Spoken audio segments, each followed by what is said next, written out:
నమః. శ్రీ విష్ణురూపాయ నమః శివాయ.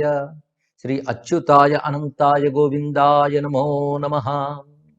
మకర సంక్రమణ పుణ్యకాలం సనాతన ధర్మంలో వరకు అత్యంత ప్రధానమైనటువంటిది. ఆసేతు సీతాచలం కూడా ఈ మకర సంక్రమణానికి అత్యంత ప్రాధాన్యం ఉంది. దీనికి కారణం వేదముల యందు, పురాణాల యందు, ధర్మశాస్త్రాల్లోనూ, ఆగమాల్లోనూ దీని గురించి చెప్పినటువంటి వైభవమే.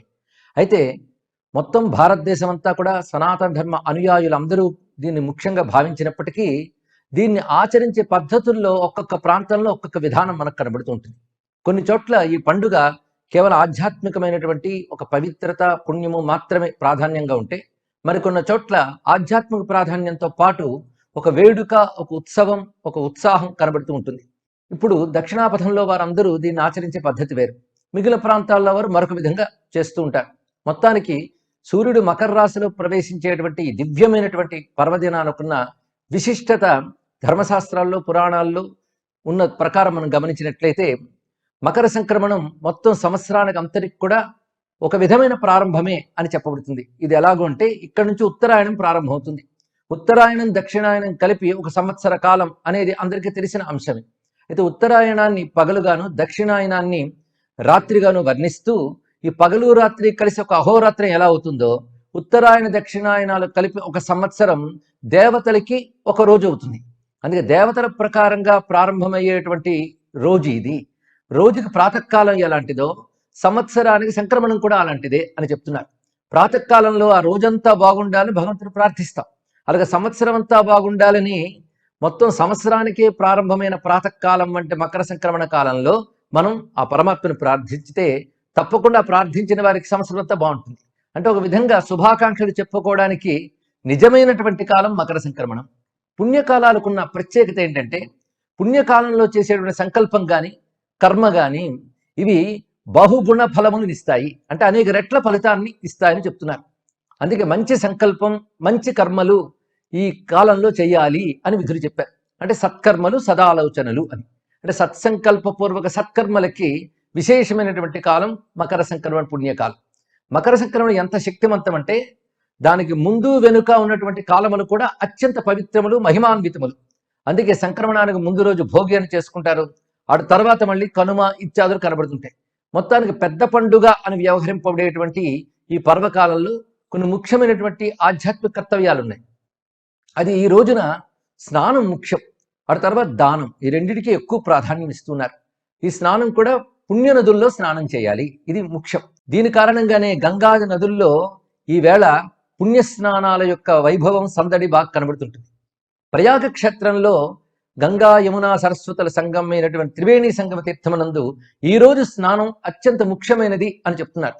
ఒక విధంగా సౌరమానం ప్రకారంగా మకర మాసం ప్రారంభం అవుతుంది. ఈ సమయంలో ఈ మకర మాసంలో కానీ ప్రయాగులో స్నానం చేసినట్లయితే అది ఉత్కృష్టమైనటువంటి దైవానుగ్రహాన్ని మనకు కలిగిస్తుందని చెప్తారు. ఆ కారణం చేతనే ప్రయాగ గంగా స్నానానికి ఎక్కువ మంది తరలి వస్తారు ఈ రోజున. అదేవిధంగా గంగ పరివాహక ప్రాంతంలో అన్నీ కూడా పవిత్రములే గనక ఆ గంగా స్నానానికి ఎక్కువ ప్రాధాన్యం ఇస్తూ గంగా సాగర్ అనే ప్రాంతం ఏదైతే వంగదేశంలో ఉందో అక్కడ కూడా ఈరోజు పవిత్ర స్నానాలు ఆచరిస్తూ ఉంటారు. అయితే మనకు లభ్యమైనటువంటి ఏ నదిలోనైనా స్నానం చేయవచ్చు, సంకల్పపూర్వకంగా స్నానం చేయాలి. పైగా శాస్త్రం చెప్పిన ప్రకారంగా స్నానాచరణ చాలా ముఖ్యం.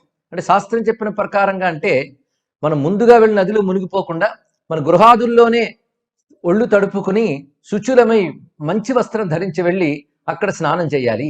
అది కూడా స్నానం మళ్ళీ షాంపూలు, తలంటు స్నానాలు, అభ్యంగ స్నానాలు చేయకుండా కేవలం 3 మునకలు మాత్రం మునిగి రావాలి సంకల్పపూర్వకంగా. ఇది నదీ స్నాన విధి తెలుసుకుని చేయాలి. ఆ స్నానానికి ఎక్కువ మహిమ ఉన్నది. రెండవది దానం. దానం అన్నప్పుడు మనకి ఏది సాధ్యమో అది దానం చేయడం. ఈ రోజు ఏది ఇస్తామో అది మనకి భగవద్ అనుగ్రహం వల్ల మరొక మంచి అభీష్ట రూపంలో లభిస్తుంది అని చెప్తారు. అయితే అనేక రకమైన దానాలు మనకున్నాయి. అందులో గోదానం, వృషభదానం ఇత్యాదులు ఉన్నాయి. వస్త్రదానం ఎక్కువ శ్రేష్ఠ మకర సంక్రమణ నాడు అని కూడా చెప్తారు. ఇవి కాకుండా గుమ్మడికాయని దానం చేయడం ఇత్యాదులు కూడా మనం చూస్తూ ఉంటాం.